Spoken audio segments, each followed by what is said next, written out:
Hi my YouTube family, आप लोग कैसे हो। आई होप आप सब स्वस्थ होंगे और मस्त होंगे, अपनी अपनी फैमिली में व्यस्त होंगे। एक छोटी सी कहानी है जो हमारी आप लोगों को पसंद आए तो लाइक करना, कमेंट करना, वीडियो को शेयर करना मत भूलना। रमा देवी के 4 बहुएं थी। उनको अपनी बहुओं से कोई शिकायत नहीं थी। उनकी बहुएं भी बहुत अच्छी थी, जो घर का सारा काम देखती थी और रमा जी के साथ भी अच्छा व्यवहार करती थी। सभी चारों बहुओं में बहुत ही मिल्लत थी, मिलजुल कर रहा करती थी।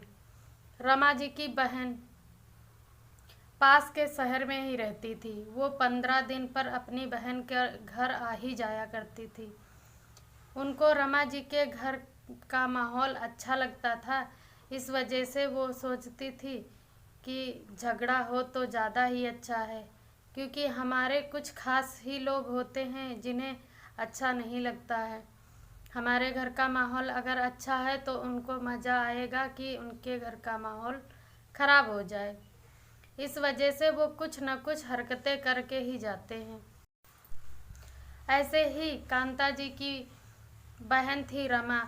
रमा को भी अच्छा नहीं लगता था कांता जी के घर का व्यवहार। उनकी बहुओं में बहुत ज़्यादा ही मिल्लत थी। इस वजह से वो जब भी आती तो अपनी बहन से उनकी बुराइयां ही करके जाती थी। इस बार कांता जी की बहन रमा कांता जी से कहने लगी, तुम्हारी बहुएं तुम्हारी सेवा नहीं करती हैं, घर का ध्यान भी नहीं रखती हैं, अपने में ही मस्त रहती हैं चारों। मेरी बहुएं देखो, 2 हैं ना, दोनों ही मेरे कब्जे में रहती हैं, मेरे कहने के हिसाब से ही चलती हैं। तभी कांता जी ने कहा, अरे नहीं, वो तो थोड़ा बहुत हर घर में होता है और मेरी बहुएं भी मिल के रहती हैं, मुझे बहुत अच्छा लगता है। तभी रमा ने उसके कान भरने शुरू किए। वह कहने लगी कि तुम्हारी बहुएं काम तुम्हारे हिसाब से नहीं करती। मैं जब भी आती हूँ देखती हूँ कि तुम भी हाथ बटाया करती हो। यह कहते हुए उसकी बड़ी बहू सीमा ने सुना। सीमा जाने के बाद अपनी छोटी देवरानियों से कहा, देखो ना, मम्मी जी कुछ नहीं कहती हम लोगों को, उनका हमारा व्यवहार अच्छा लगता है। और ये मौसी जी ना, जब से आती हैं कान ही भरा करती हैं मम्मी जी के। बहुओं ने समझदारी से काम लिया। वो ना अपनी सास से कहीं और ना ही मौसी जी से कुछ कहीं, दोनों निगरानी रखने लगीं।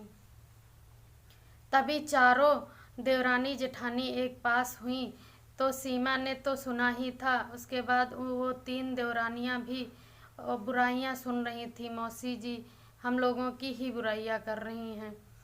तभी वह सीमा से कहने लगी, दीदी देखो ना, ये घर तोड़ने का काम हो रहा है, कुछ दिन ही लगेंगे, हम लोग के चूल्हे अलग कर देंगी मम्मी जी। तभी बड़ी बहू सीमा ने दूसरे दिन अपने पति के बारे में भी बुराई करते हुए मौसी की सुना। मौसी के मुंह से बुराइयां अपने पति के बारे में सुनकर उसे अच्छा नहीं लगा।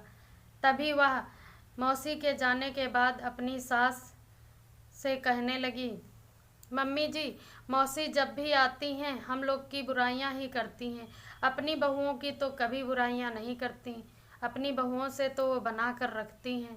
तभी कांता जी के कान भर चुके थे। वह वैसे ही बोलने लगी जैसे उसकी बहन समझा कर गई थी।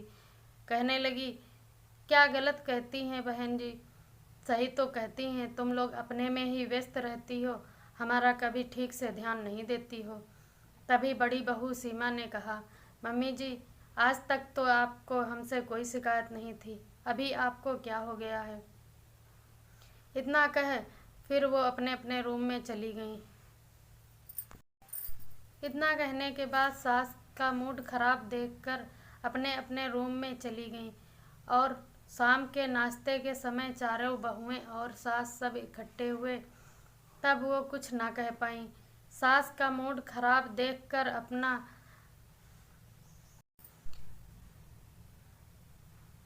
चारों बहुएं किचन में बतलाने लगीं, मौसी जी इस बार आती है ना तो हम लोग पूरा ध्यान रखेंगे, मम्मी के कान नहीं भरने पाए।